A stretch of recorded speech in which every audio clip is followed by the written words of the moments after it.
Mirë ditë atë gjithve, doja t'ju pyesja, kush prej jush shikon filma të vjetër shqiptar? Mbrëm kam parë një film që më kujtoi rinin time, filmin Brazdat, kush nga ju e ka parë? Një pjesë e filmit është xhiruar në Llakatund, ku unë kam lindur. Dhe me që se pash një foto dje në internet, dje ditën, në darkë kur u ktheva edhe pse ishte vonë dhe ishte i lodhur, doja të shikoja filmin Brazdat dhe më nxori mallin. Kush është rastisht e t'i bëj like faqes që jemi sërish, në qoftë se nuk ju bezdis gjithmonë dhe më falni që e them gjithmonë dhe faleminderit që jemi për herë bashkë. Sot këtej është ditë feste, sot nesër, janë Pashkët, kështu që po shijojmë këtë ajrin e pastër dhe diellin sot. Dhe po thosha do t'ju tregoj një histori që ka ndodhur kur isha i vogël. Në vitin 1973, kur erdhen që xhiruan një pjesë të filmit Brazdat në Llakatund, mbaj mend që kishin kërkuar që të merrnin pjesë edhe fëmijë. Dhe kërkuan edhe prindrit që të vinin, por babi im ishte brigadier në atë kohë dhe nuk mundej që të vinte, me fjalë që të firmoste që të ishim dhe ne, sepse duhesh që të firmoste që të shkonim të bënim xhirimet. Dhe ne nuk mundëm që të merrnin pjesë, por si ishte vetëm ky fakti. Fakti ishte që ne ishim shumë të vegjël, sepse nuk donin fëmijë 4-5 vjeç, por donin fëmijë nga mosha 10 deri në 15, megjithatë ne ishim aty. Mund tek stacioni i autobusit ishim mbledhur të gjithë. Stacioni i autobusit, kush nga ju nuk e njeh Llakatund ose shikon filmin, shkallët vinin nga sipër, vinë nga sipër shkallët dhe shkojnë deri poshtë tek stacioni i autobusit. Dhe aty ishim mbushur plot. Mbaj mend ajo që më ka mbetur në kujtesë ishte një dritë e madhe që më vonë kuptova se çfarë ishte dhe kur mora pjesë në filma, pastaj janë ato më kryesore që mund të ndriçojnë fytyrën nga një anë apo nga tjetra, që të krijojë edhe atë siluetën, si mund të quhet, në portretin tënd. Dhe ishte kjo dritë që më ka bërë përshtypje. Atëherë, por përveç dritës, gjithë ata njerëz që merrnin pjesë, me një fjalë, kishin dy që rolët, një nga rolet, të dy këta burrë dhe grua që ishin në film, nëse e keni parë, që hipnin në traktor dhe zbrisin nga traktori. Dhe më bëri përshtypje zbritja dhe hipja disa herë. Po këta pse bëjnë gjithë këto herë, thosha unë. Ai e bëri një herë dhe nuk e kuptoja. Dhe gjithë ne si shokët rinim aty dhe shikonim. Ai që ishte asistent regji apo regjizori që nuk e mbaj më të mirë, u bërtiste. Dhe edhe ky fakt më mbeta pa fjalë, sepse ishte një moment që shikoja se si xhiroi filmi. Merreni me mend, ne të gjithë këtej ishim me qindra dhe vetëm dy njerëz atje që ishin përballë nesh, që ishin dy protagonistët, hypnin dhe zbrisin nga traktori dhe ne shikonim ata atje. Dhe thoshja, ua. Me një fjalë, ne shikojmë, thosha unë, në ekran vetëm këta këtu. Pse nuk i shikojmë këta tjerë që ishim ne? Dhe më ka bërë shumë përshtypje kjo. Megjithatë, atë ditë, mbaj mend që deri vonë ishte mendimi që unë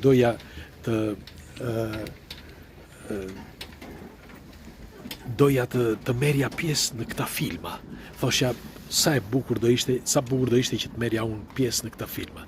Dhe ishte vërtet një ëndër në Shqipëri kush merrte pjesë në filma dhe kush ishte aktor. Në vitin 1999 unë bëra filmin e parë dhe që ishte filmi Don Matteo me Terence Hill, ishte krejt rastisht, bëra provinon e tjere.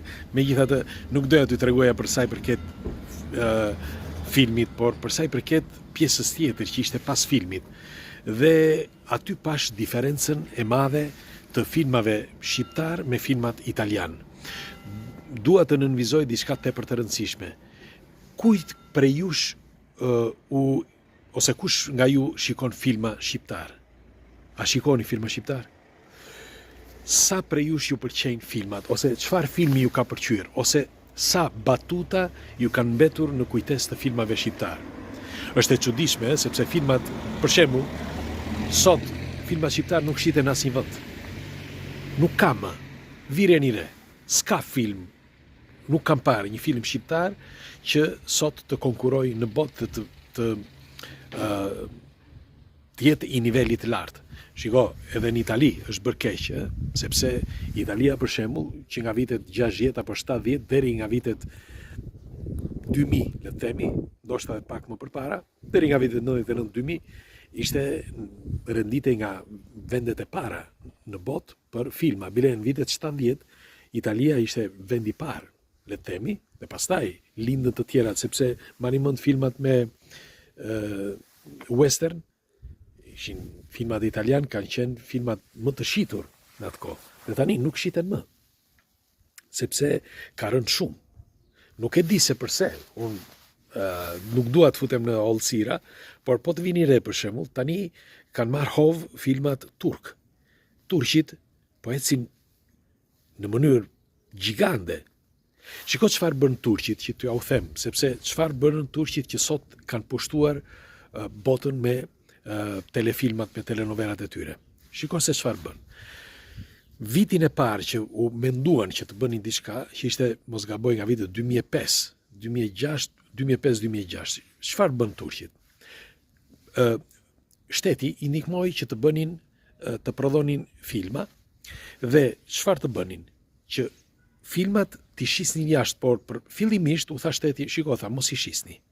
Ja jepni falas vitin e parë, të gjithëve, jep janë i falas, sepse do shikoni që vitin tjetër, ata do t'i blejnë. E dini çfarë zgjedhje ishte kjo? Fantastike. Do t'ju them se si ndodhi. Sepse ti kur e mëson njeriu, pra, se kur shikojnë ato, i shikojnë më shumë ata që janë gratë që rinë nëpër shtëpi, ose të moshuarat, ose të moshuarit. Rrallë i shikojnë të rinjt, ose ata që punojnë nëpër shtëpira, ose nuk kanë punë, që dhe këta i shikojnë këto telenovelat. Mirë po, ti duke u ambientuar, sepse ti do të dish pastaj se si përfundon. Ti duke u ambientuar, me fjalë, me historinë, me aktorët, me të gjithë, ti e dashuron atë rol, ose atë film. Dhe çfarë bën?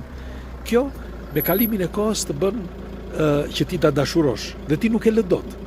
Pra, ky është shkaku që vitin e dytë ata i shitën filmat. Pra, në fillim nuk i shitën, i dhanë falas që të bënin që publiku të dashuroj me aktorët dhe të dashuroj me rolet dhe me historitë e tyre. Derisa i njohën që të gjithë, njohën Turqinë, njohën turqit, dhe kjo bëri që ata të iknin të esnin në një rrugë që ishte tepër e zgjuar. Ishte në një rrugë që sot ka pushtuar, po thuaj, një pjesë të madhe të botës me telenovela. Shiko, po t'i vini re, ishin deri nga para 3-4 viteve, telenovelat spanjolle ose të Amerikës Latine ishin ato më të tërhequrat, më të klikuarat, më të kërkuarat. Sot janë ato turket, më falni. Sepse pikërisht pra për këtë, sepse normal, fillimisht ishte ky shkaku. Pastaj, po ta vini re, sepse doja të nënvizoj këtë, janë bërë me kualitet. Janë mjaft me kualitet. Janë me kualitet të lartë filmat turk.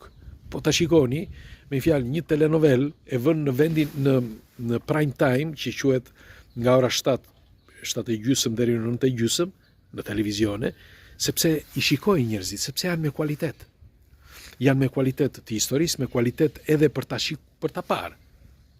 Fotografia është fantastike, kostumet. Pra, kjo ka bërë që të jenë në vendin një nga vendet e para në botë, Turqia, për sa i përket filmave dhe telenovelave. Mire, kam parë disa filma të fundit, filma për kinema që janë fantastik. Janë të niveleve fantastike. Bile, do t'ju them që në një trailer që donim të bënim ne, një trailer në 3D, në Turqi, me fjalë në Australi, kushtonte çfarë të them.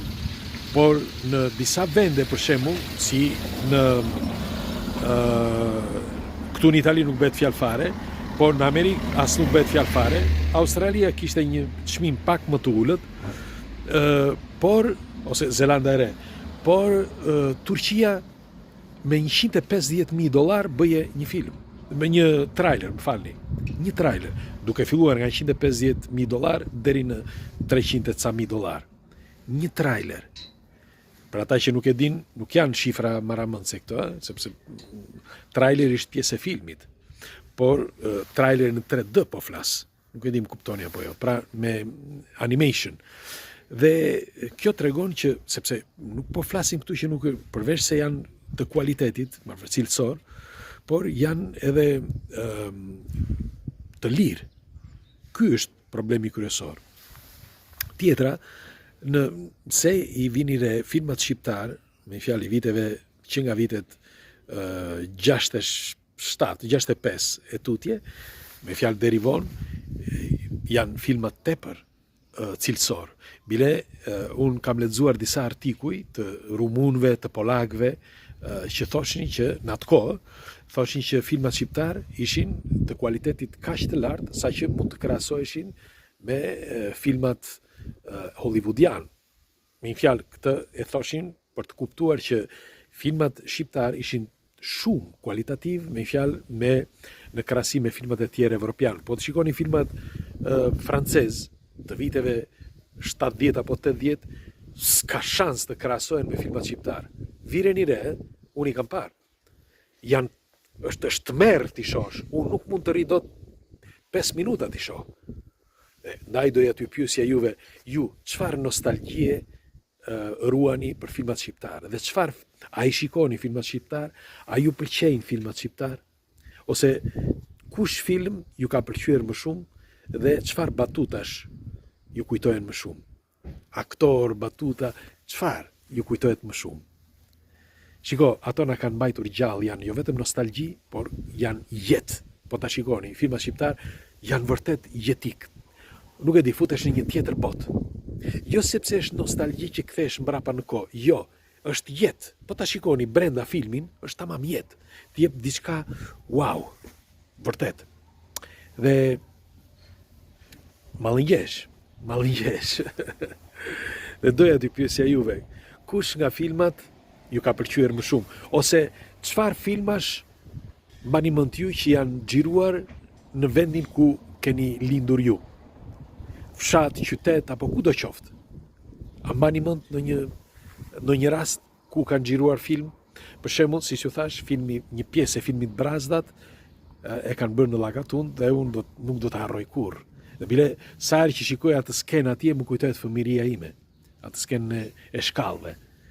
Kështu që përveç nostalgjisë, thash, është edhe një vend që ti je rritur dhe e kujton me...